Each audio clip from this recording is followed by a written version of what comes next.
어려운 환경 속에서 은혜를 끼치기 위해서 헌신해 주신 우리 찬양대원들 위해서 다시 감사의 마음으로 박수 한번 더 해주시겠습니까? 네, 감사해요. 하나님의 말씀을 함께 찾아가도록 하겠습니다. 오늘 말씀은 지난 말씀과 동일한 본문을 가지고 말씀을 나누도록 합니다. 시편 119편으로 가셔서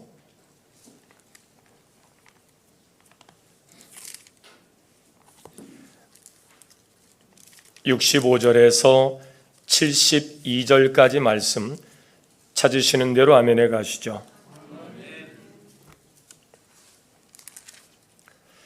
찾으신 줄 알고 교독하여 봉독하시겠습니다. 여호와여, 주의 말씀대로 주의 종을 선대하셨나이다.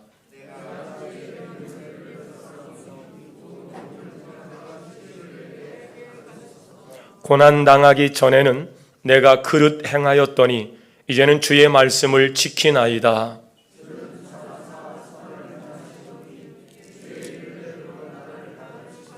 교만한 자들이 거짓을 지어 나를 치려 하였사오나 나는 전심으로 주의 법도들을 지키리이다.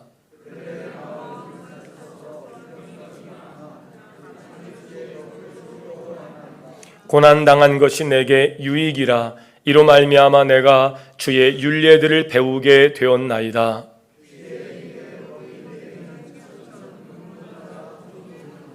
아멘. 옆사람과 인사하겠습니다. 참 잘 오셨습니다. 지난 시간에 인간에게는 5가지의 욕구가 있다라고 말씀을 드렸죠.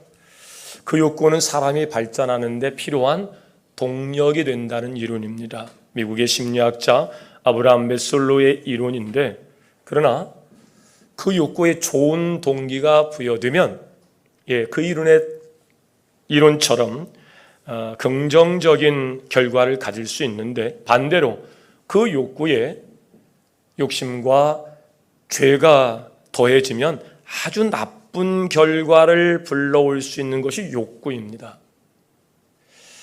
성경은 욕심을 만들어내는 출발점을, 욕심이 죄를 만들어내는 출발점이라고 야고보서 1장 15절 말씀 가운데서 우리에게 확인시켜주고 있습니다. 욕심이 잉태한 즉 뭐를 낳고? 죄가 장성한 즉 사망을 낳느니라. 욕심이 죄를 만들어내는 출발점, 시작이라는 거예요.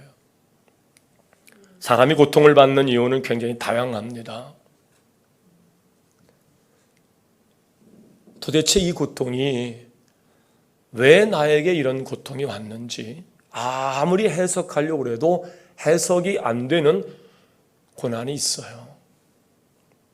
또 어떤 고통은 얘기할 것도 없어요. 이건 내가 잘못했다. 내 죄 때문에 이런 결과가 온 것이다.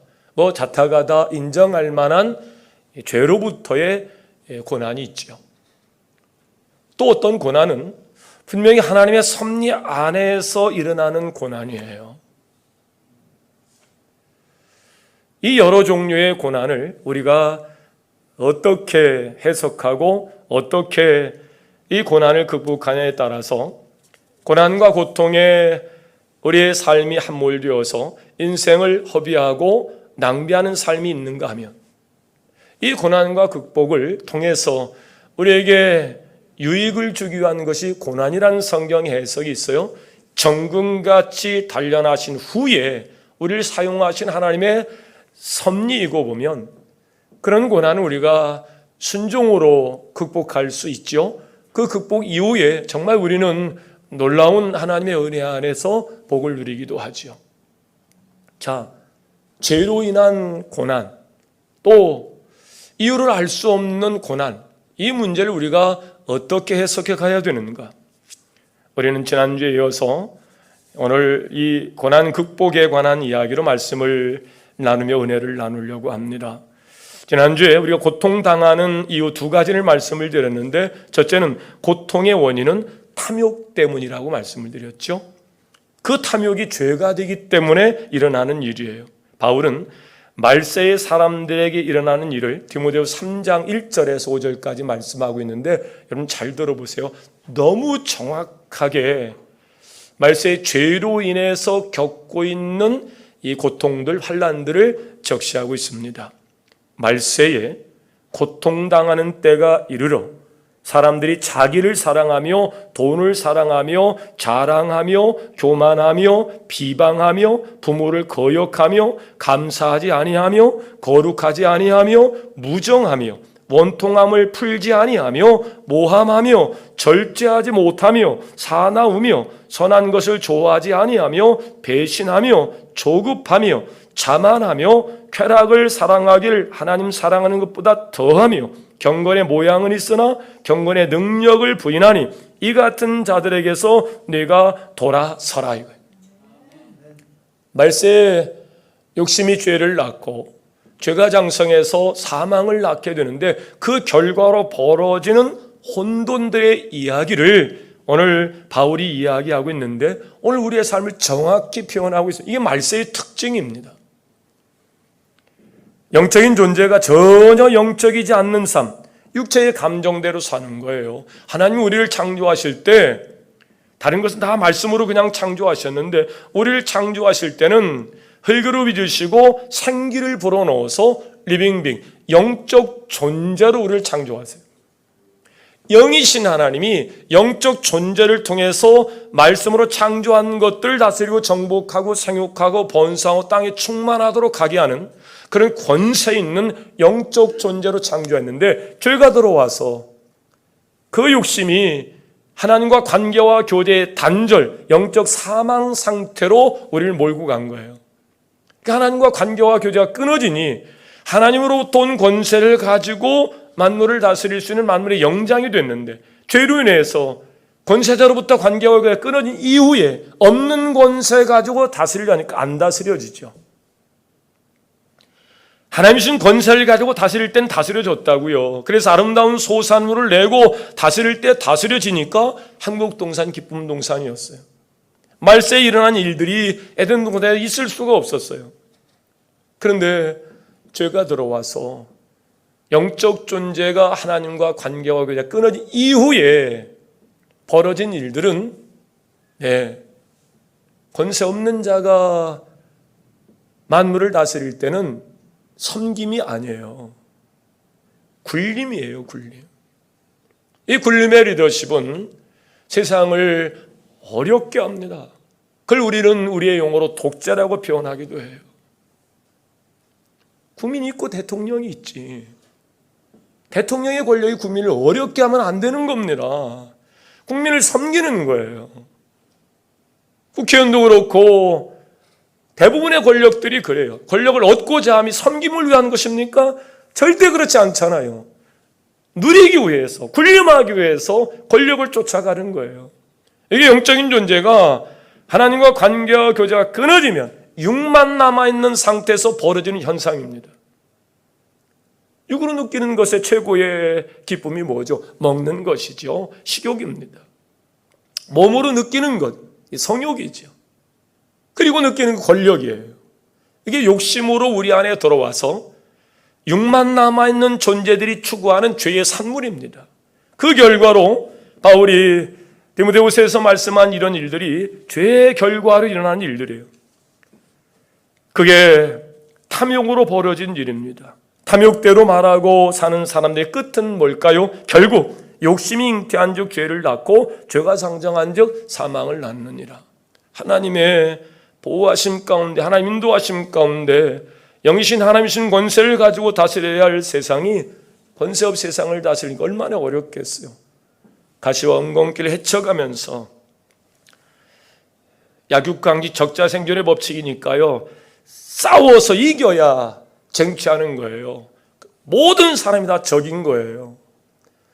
센 놈이 살아남는 거예요. 이게 세상의 법이라고 생각하는 겁니다. 얼마나 험난해요. 얼마나 정치가 사나워요. 그러나 창조론적 가치관을 갖게 되면 하나님이 내게 준 지혜는 지혜 없는 어리버리한 사람을 등쳐먹고 사는 삶이 아니고 하나님이 주신 그 창의와 창조적인 생각을 문명의 발전을 통해서 이바지 않은 그런 삶으로 하나님께 축복하시는 거거든요. 하나님이 내게 힘을 줬다고요. 그 힘을 가지고 약한 자를 집단 폭행하고 이지매하고 그렇게 고통과 아픔으로 밀어넣는 것이 아니고 불편한 사람을 부축해서 안고 업고 가는 것이 하나님이 창조한 하나님의 형상을 가진 신자의 삶인 줄로 믿습니다. 장로님 기도했던 것처럼 존중과 배려와 사랑의 삶으로 바뀌는 거예요. 그러나 죄가 우리 안에 들어오면 인류 사이는 이렇게 엄청난 혼란 가운데 빠집니다. 사랑하는 여러분, 한번 따라해 보세요. 탐욕은 나를 죽이는 도구이다. 뭐가 나를 죽이는 도구가 돼요? 탐욕입니다. 결국 욕심 때문에 벌어지는 고통과 고난이에요. 그때 그러지 말았어야 돼. 아마 여러분의 삶의 여정 가운데도 뭐 그런 어떤 얼룩의 역사가 있었을 거예요. 그때 내가 욕심이었어. 하나님이 주신 하나님의 형상을 따라 나누고 돕고 섬기며 배려하고 존중하고 살았어야 되는데 그때 욕심이었어. 그 결과는 참혹합니다. 두 번째 우리에게 주는 고통입니다. 욕심으로 인한 죄의 문제가 아닌 상태에서 모든 이에게 찾아올 수 있는 이 고통은요, 해석이 안 돼서 더 어려운 거예요. 내가 죄를 지었고 그 죄의 결과로 겪는 고통이면 어렵지만 원인을 알기 때문에 혼란 속에서 아픔 속에서 지냅니다. 그런데 아무리 생각해봐도 내게 온 고난의 이유를 모르겠는 거예요. 이런 이해할 수 없는 이유로 많은 사람이 고통을 당하게 되는데 그 이유는 우리가 살고 있는 세상이 어떤 세상인지를 먼저 이해해야 이 문제가 풀립니다. 현재 우리가 살고 있는 이 세상은 아담이 지은 죄의 영향 아래 있기 때문에 나에게 원인이 있어 당하는 고난이 아니라 구조적인 문제예요. 이 세상이 그렇게 죄악의 역사 가운데서 역사가 진행되어 가고 있다는 사실이에요. 구조적인 문제예요. 태어나고 보니까 엄마 아빠가 징글맞게 싸워. 이 구조적인 환경 속에서 태어난 그 어린 아이의 고통은요, 나중에 그 환경 속에서 그대로 또 아픔으로 드러납니다. 태어나고 보니까 전쟁이 났네. 민족끼리 개도 안 먹는 그 싸움을 민족들이 싸우고 있는 거예요. 구조적인 죄입니다. 옛날 그때 조선시대 버리고 왔어야 되는데, 그 삼국시대 버리고 왔어야 되는데, 어쩌면 이번 선거 결과도 어쩜 그렇게 지역마다 색깔이 다르게 나타나는지, 이거 우리가 해결해서 다음 세대에 이 구조적인 대한민국의 고질병을 치료해내야 되는데, 이게요, 아담 이후에 이런 구조적인 죄는 우리가 풀 수 있는 문제가 아니에요. 그렇습니다. 하나님의 주권이 인정되지 않는 사회와 세상은 고난의 연속일 수밖에 없어요. 아담 이후에 결국 그 후손이 처음 시작한 세상에서의 삶의 역사는 살인의 추억으로 시작이 됩니다. 바로 가인이 죄의 산물이에요. 죄로 인해서, 그 욕심으로 인해서, 동생이 하나님이 받으시는 제사를 드렸고 하나님이 받으시는 제사를 드렸으면 너 축하한다. 나는 그걸 잘 몰랐네. 내년 추수감사 때 예배를 잘 드리면 돼요. 근데 이 죄의 산물로 그 욕심이 원망을 낳고 증오가 나서 저놈을 죽여야 되겠다. 죽일 일이냐고요. 함께 상생할 수 있는 생각을 가져야죠. 이 사단으로부터 죄악의 역사는 자꾸 사람을 적으로 여겨요. 이게 약육강식 적자생존의 법칙이에요. 그래서 개요, 아무리 꼬리를 흔들고 해도 밥 먹을 때 건드리는 거 아닙니다. 왜? 생존권을 건드리면 물어버려요. 이게 동물적 삶이에요. 생존과 권력과 이익과 관련되어 있으면 전부 다 적이에요. 이건 하나님께로부터 온 것이 아니에요. 우리가 하나님을 믿으면서 세상에 사는데 이런 구조적인 죄악으로 벌어진 일들에 여러분은 손을 들고 가담하지 않기를 주의 이름으로 축원합니다. 나를 무너뜨리고 나를 넘어지게 하는 것이 바로 욕심이기 때문에 그래요.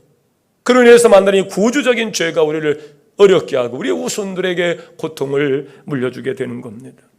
그렇습니다. 빛이 없는 어둠의 공간은 무질서요, 혼란이요, 고통이에요. 그래서 하나님께 창조하신 에덴에서의 죄로 인해서 시작된 세상의 역사는 어둠 가운데서 당하는 혼란이요, 아픔이요, 고통, 이런 구조적인 죄의 문제입니다.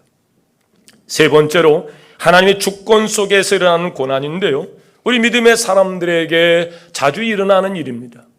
욥기 1장 1절에 성경은 이렇게 얘기합니다. 우스 땅에 욥이라 불리는 사람이 있는데 그 사람은 온전하고 정직하여 하나님을 경외하며 악에서 떠난 자더라. 어디에서 떠난 자요? 악에서 떠난 자가 욥이었어요. 정직하고 하나님을 경외하는 삶을 살았어요. 근데 그가 당한 고통, 이름 말할 수가 없어요. 어느 아침 그에게 주어졌던 모든 것들이 하루아침에 잿더미가 되고 말아요. 그 두고 보기에도 아까운 귀한 아들이 전부 다 죽지 않습니까? 자기의 배필로 하나님 짝지어준 그가 자기를 조롱하며 떠납니다. 자기의 그렇게 든든한 백그라운드가 되었던 친구들이 야 인마 네가 숨겨놓은 죄악이 있으니까 이런 고통을 당하는 것이지, 욥은 순전한 자예요. 하나님이 경외하는 자예요. 악에서 떠난 자예요. 근데 그가 왜 이 고통을 당하는가? 하나님의 주권 속에서 벌어지는 이 고난에 대한 해석을 우리가 바로 하지 않으면 우리가 우리 인생을 고난 속에서 함몰시켜서 인생을 허비하고 말아요. 그래서 시험이 들고, 그래서 믿음이 더 성장하지 못하고 머물러서 옹이로 남아있는 그런 제목이 많아요. 만약에 어떤 사람들이 말하는 대로 믿음 생활 잘하면 절대로 고난과 고통이 없다는 말에 저는 동의할 수 없다. 지난 시간에 말씀드렸죠. 하나님 주권 속에서 벌어지는 고난과 고통, 우리에게 참 많이 일어납니다. 창세기 37장에 가면 요셉이라는 사람을 만나요. 하나님이 아브라함을 하나님 나라를 세우기로 작정하셔서 아브라함에게 이삭을 줬고 이삭에게 야곱을 줬어요. 야곱은 영적으로 굉장히 예민한 자예요. 그런데 그의 아들 12명 가운데 11번째 요셉이 태어났는데 하나님이 하늘문을 여시고 장자에게서 장자에게로 복을 주는데 11번째 아들 요셉이 하나님의 주권 속에서 아브라함 할아버지에게 약속했던 복을 이루는 통로로 사용할 것 같은 예지력이 야곱에게 딱 온 거예요. 그래서 큰아들처럼 제색 옷을 지어 입혀서 구별하여 이놈은 하나님께서 들어 사용할 놈이요, 그렇게 구별하여 키웠다고요. 이 요셉은 이복 형제들이 12명이야. 그의 어릴 적 자기 어머니는 죽었고 다른 형제들의 어머니는 이불 송사로 매일 야곱에게 어렵게 하는 겁니다. 왜 당신은 요셉만 그렇게 편애하고 사랑하냐고. 하나님이 역사를 주관하는 하나님 섭리 안에서 벌어진 일이에요. 근데 어느 날 요셉이 어마어마한 꿈을 꿉니다. 하나님께서 요셉에게 오신 겁니다. 그리고 해와 달과 11별이, 그렇게 자기를 못 살게 하던 11 형제들이 자기에게 잘할 수밖에 없는 권위자로 하나님이 세우시겠다는 거예요. 해와 달과 아버지 어머니마저도 그 권위에 순복할 수밖에 없는 그런 영향력을 갖는 자로 세우시겠다는 거예요. 아버지한테 그 얘기를 합니다. 아버지, 제가 꿈을 꿨는데요, 이런 꿈을 하나님이 주셨어요? 그때 이제 야곱은 알아요. 그렇지, 하나님이 이놈을 통해서 역사하실 것이다.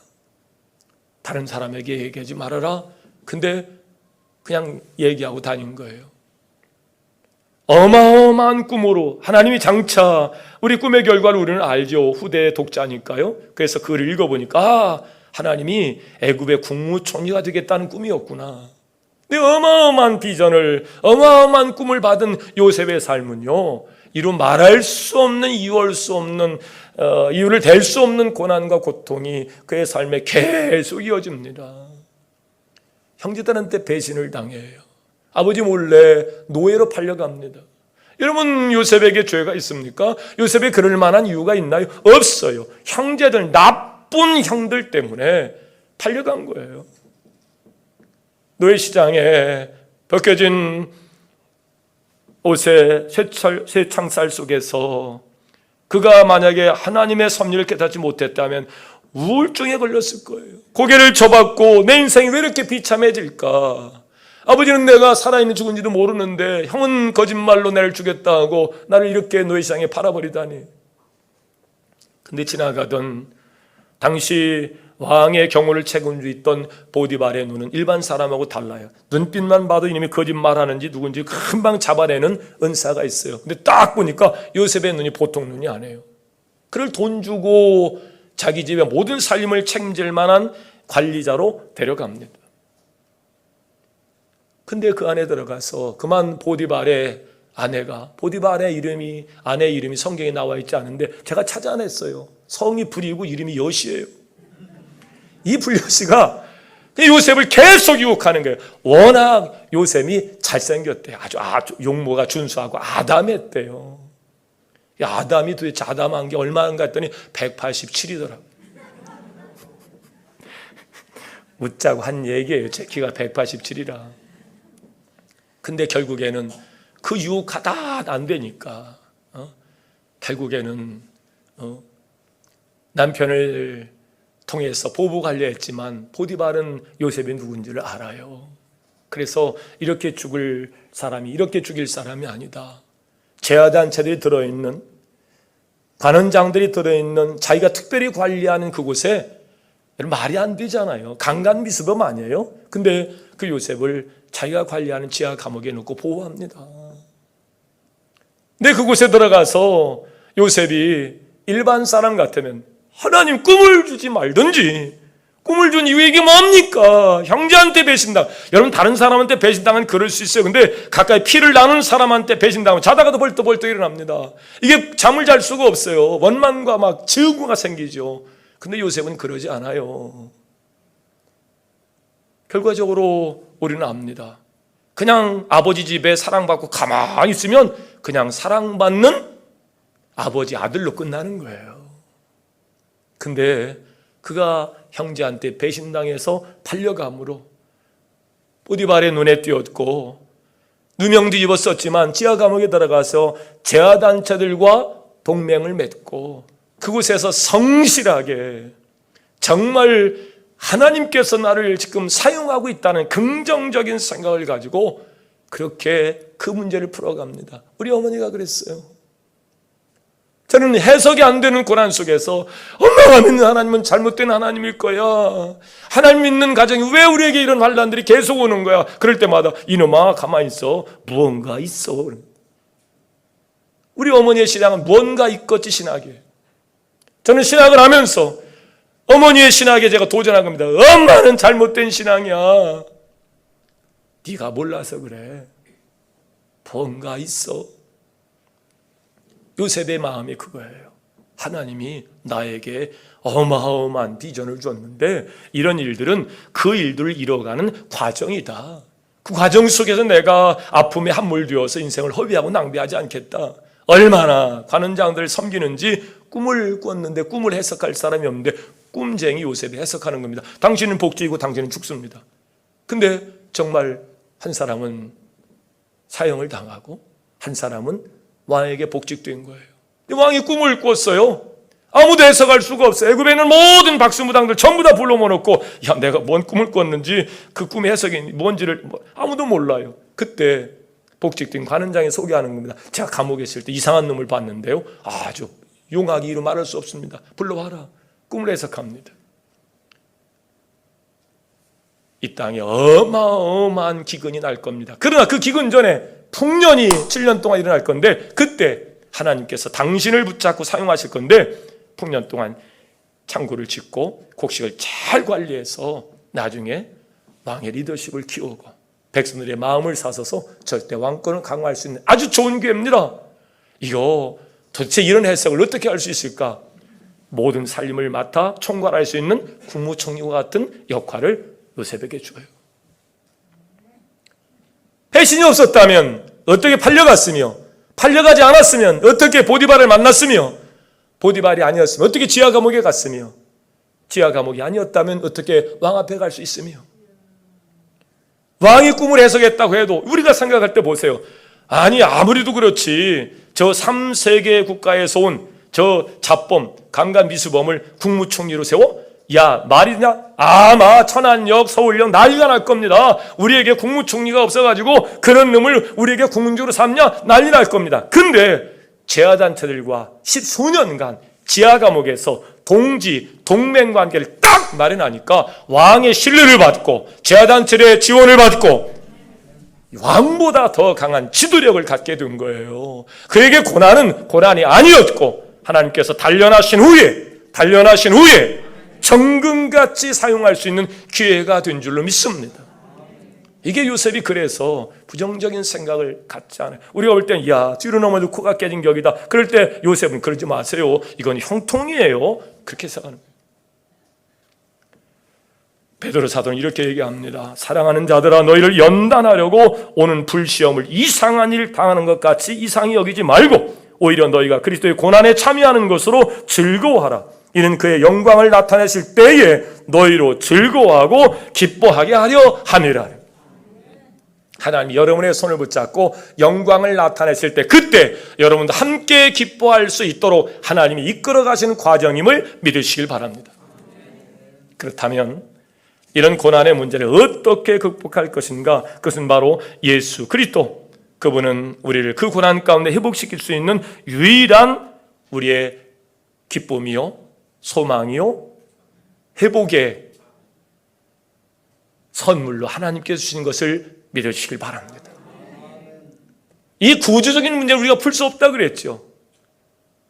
첫 번째 아담은 우리에게 죄를 선물을 줘서 이 사단이 그 죄를 가지고 우리에게 와서 자꾸 우리를 절망의 늪으로 빠뜨립니다. 죄의 결국에는 절망이에요. 죄 짓고 희망 갖는 사람 봤어요? 죄를 질 때는 신선한 것 같습니다. 달콤해요. 근데 죄를 딱 들으면 사단이 껄껄껄 웃고 도망갑니다. 그 다음부터는 절망이에요. 내 뼈가 쇠하는 고통이 오는 겁니다. 첫 번째 아담이 우리에게 절망을 줬다면 두 번째 아담인 예수 그리스도는 소망을 가지고 오셔서 생명을 가지고 오셔서 우리의 삶을 완전히 바꿔 놓으실 분이에요. 예수 그리스도 통해서 이 구조적인 죄의 고난의 문제가 해결될 수 있음을 믿으시길 바랍니다. 사랑하는 여러분, 고난 힘든 것은 분명해요. 그러나 이 고난은 때로 유익할 때가 있어요. 시편 119편 오늘 71절 본문입니다. 고난 당한 것이 내게 유익이라. 이로 인하여 내가 주의 율례를 배우게 되었나이다. 등 따스고 배부르면 우리가 가는 길이 어딥니까? 육으로 느끼는 것이에요. 아, 이 정도 먹고 살아니까 한번 국회 한번 해볼까? 이 정도 새가 됐으니까 나도 뭐 이제 거느려야지. 주광기 쳐버리고, 예. 이게 다 등 따스고 배부르면서 이 죄악의 산물이에요. 근데 정말 고난을 당하면요, 예, 그런 생각을 할 수가 없어요. 시편의 기자가 그겁니다. 내가 정말 내 뼈를 쇠하는 고난을 딱 만난 그 순간 나는 그 고난으로 인하여 내가 주의 율례를 배우게 되었나이다. 하나님의 섭리를 그제서 깨달은 거예요. 세상 이치를 그제서 발견한 거예요. 내가 영적 존재로 삶의 가치를 그제서 알게 된 거예요. 그렇습니다. 고난은 죄의 결과이지만 우리 하나님 그 고통과 고난을 통해서도 우리에게 유익을 주시는 분이십니다.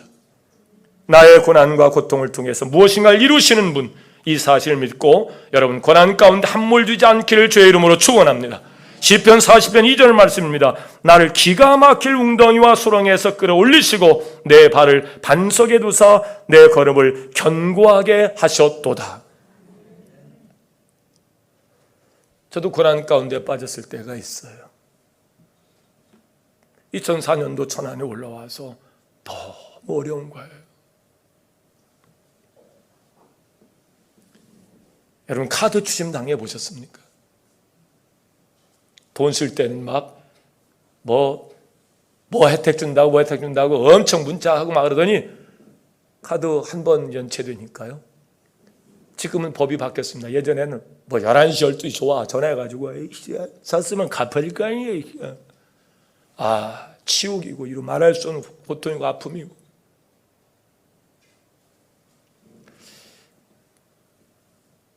하나님 앞에 그랬어요. 하나님, 제가 죄 짓다가 이런 고난하는 거 아니잖아요. 구용걸 목사 신통하지 않아요?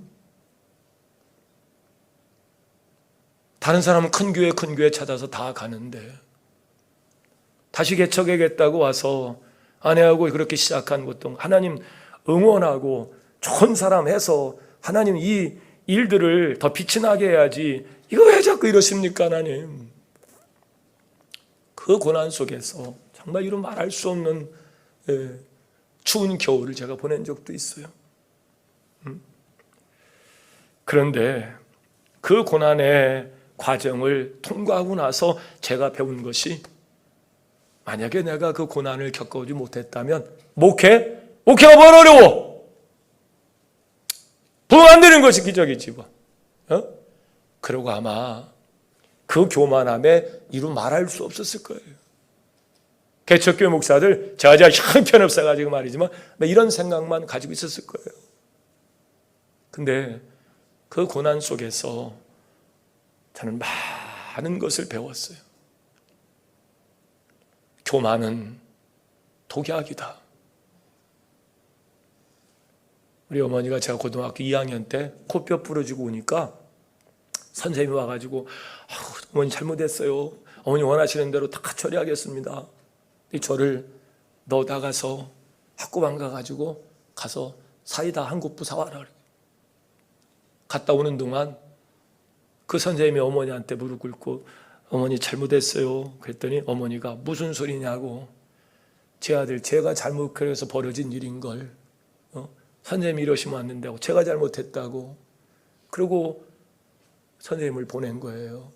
그 선생님이 나중에 조선일보 컬럼에 예전에 내가 교직 할 때 이런 학생의 어머니를 만난 적이 있는데 그때 이런 말할 수 없는데 감동을 받았는데 그 친구가 논산에서 목회를 하고 있는데 우리 교인이 그걸 가지고 왔을 걸. 이거 목사님 얘기인데요. 어머니가 볼 땐 제가 교만하게 겪는 하나님의 섭리로 본 거예요. 내 아들 코뼈 부러져 이러고 왔으면 이놈 새끼 다 누군가 주리를 털어버릴 거야 쫓아갈 텐데 우리 어머니는 네 고만을 꺾으시려는 하나님의 은혜야 이놈아. 그때 내가 코뼈 부러진 것보다 엄마가 더 싫더라고. 엄마는 진짜 나를 다리 위에서 주워온 거 맞지? 막 내가. 여러분, 나를 기가 막힐 웅덩이와 수렁에서 끌어올리시고 내 발을 반석 위에 두사 내 걸음을 견고하게 하시느니라. 그 개척의 현장에서 겪은 고난은 내공이 되어서 영적 능력이 되어서 이제 웬만하면 저는 어렵다는 얘기를 안 해요. 왜? 그때 너무 어려운 고통 속에서 내가 그 내공을 겪고 그 고통을 통해서 내공을 내가 가지고 있기 때문에 영적 능력을 가지고 있기 때문에 그래요. 여러분도 아마 그런 고난 속에서 여러분이 아마 그 내공을 겪고 그것이 영성이요 경건의 능력이 되어서 웬만한 것들 그러면 그냥 웃고 지나갈 정도의 아마 그런 능력을 가지고도 계실 겁니다. 하나님은 우리의 작은 신음에도 크게 역사하는 분임을 믿으시길 바랍니다. 결코 하나님이 우리의 작은 신음에 야 그건 네가 네 팔 네가 흔드는 거잖아 자업자득이요 그러는 하나님이 아니에요. 기다려주시고 그 손을 내밀으셔서 기가 막힌 웅덩이 아무리 생각해봐도 내 웅덩이에 빠질 이유가 없는데 그런데 그 웅덩이 앞에 손을 내미시고 우리를 건져내십니다. 이게 하나님의 사랑이에요. 마라톤이라는 영화가 있어요. 한 자폐아가 마라톤에 나기까지 이야기를 그린 영화인데요. 나중에 그 영화가 끝나고 그 아이가 장성해서 뭐 이렇게 저렇게 인간극장에도 나오고 뭐 여러 토크쇼에 나왔는데요. 그때 그 서로 소통이 안 되는 그 자식을 끌어안고 사는 그 어머니의 기자가 물어요. 당신의 소망이 무엇입니까? 내가 죽지 못해 삽니다. 이런 삶 살아보셨어요? 그렇게 하지 않고 이렇게 얘기합니다. 내 소망이 있다면 내 자식보다 딱 하루를 더 사는 겁니다.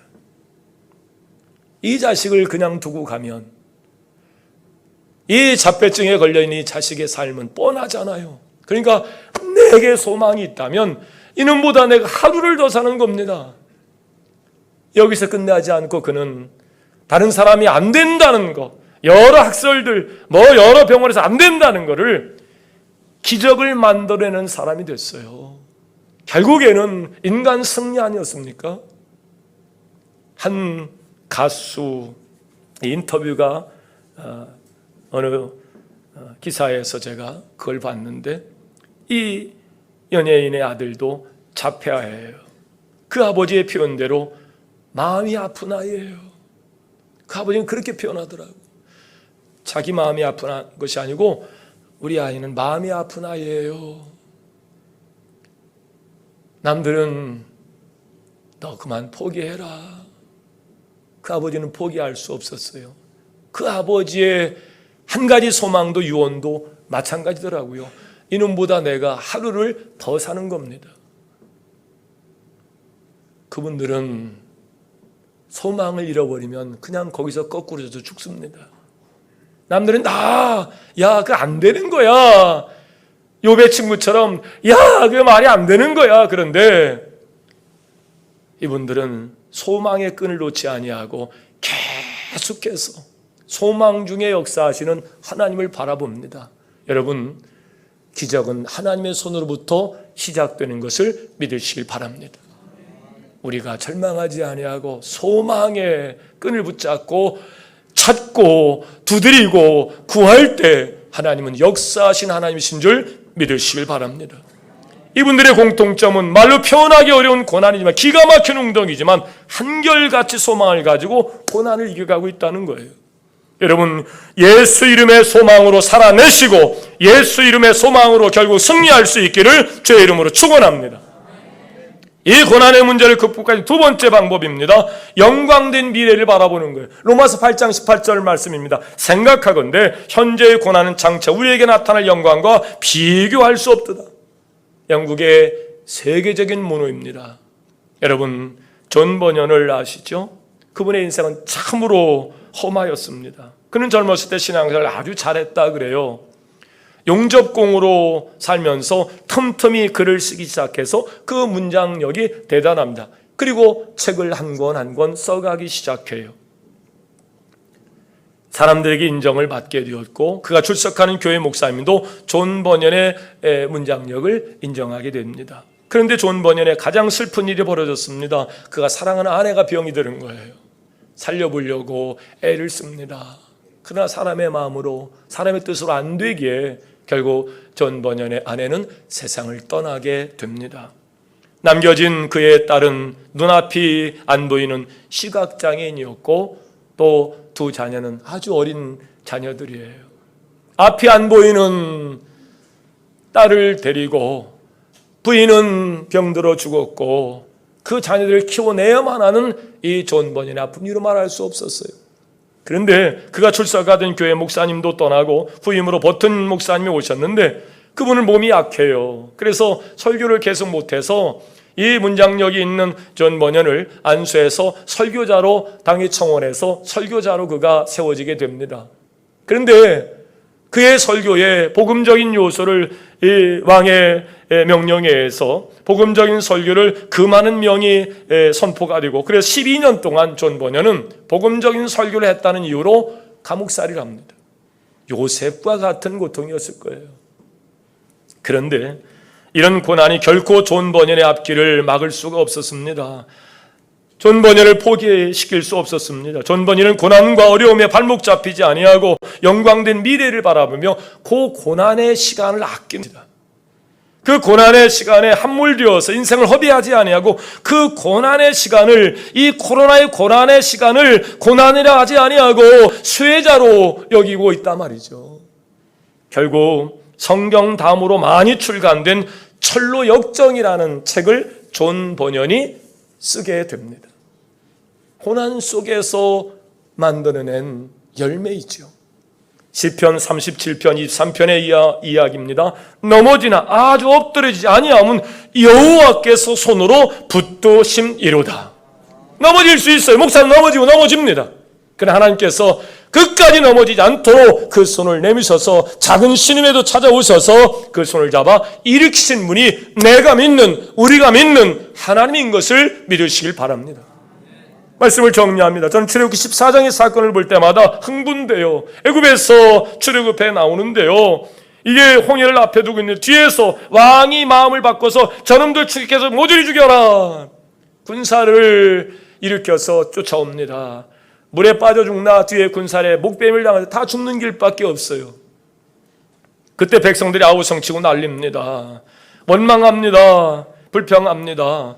그때 이스라엘 사람들 향해서 모세가 이렇게 얘기합니다. 모세가 백성에게 이르되 너희는 두려워하지 말고 가만히 서서 여호와께서 오늘 너희를 위하여 행하시는 구원을 보라.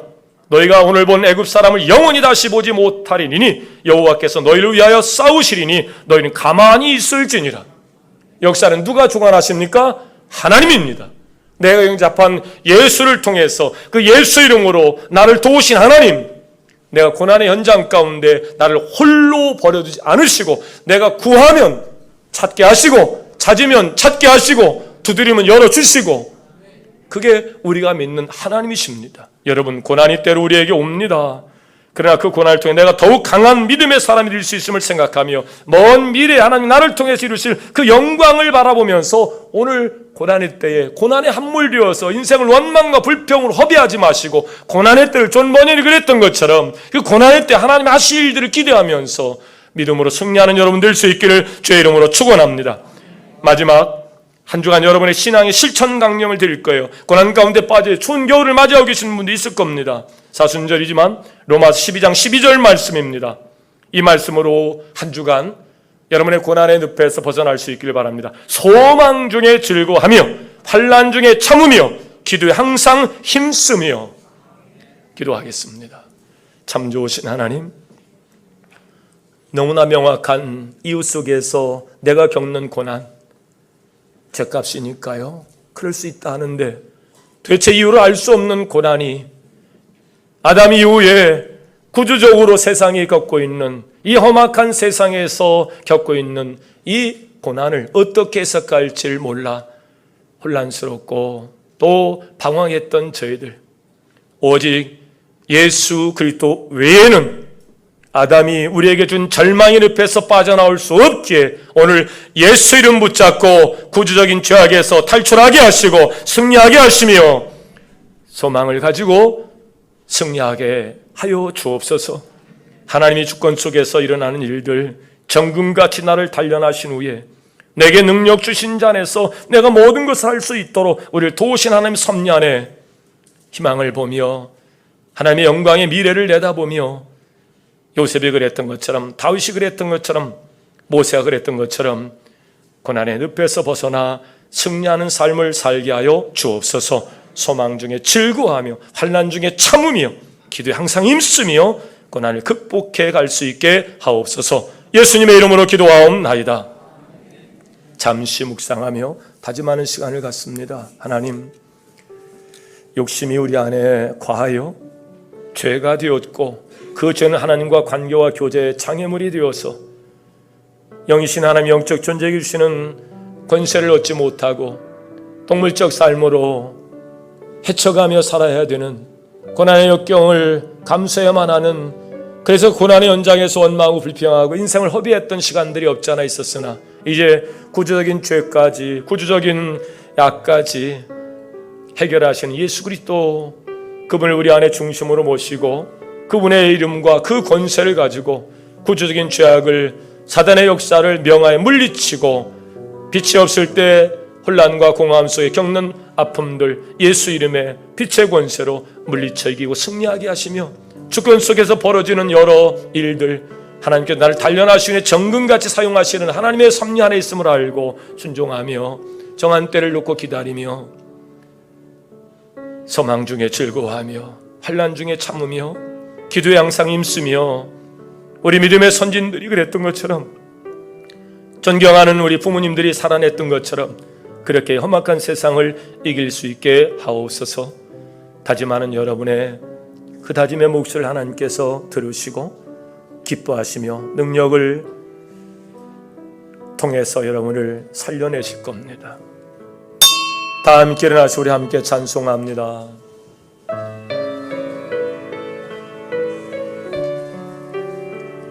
세상이 일에 실패했어도 너는 절망하지 말라. 내가 너를 도우리라. 다시 일어서게 하리라. 질병으로 고통당해도 나는 두려워 말라. 내가 너를 도우리라. 다시 일어서게 하리라. 나를 버린 자들도 내가 사랑하거늘 하물며 너희를 그냥 둘까 보냐.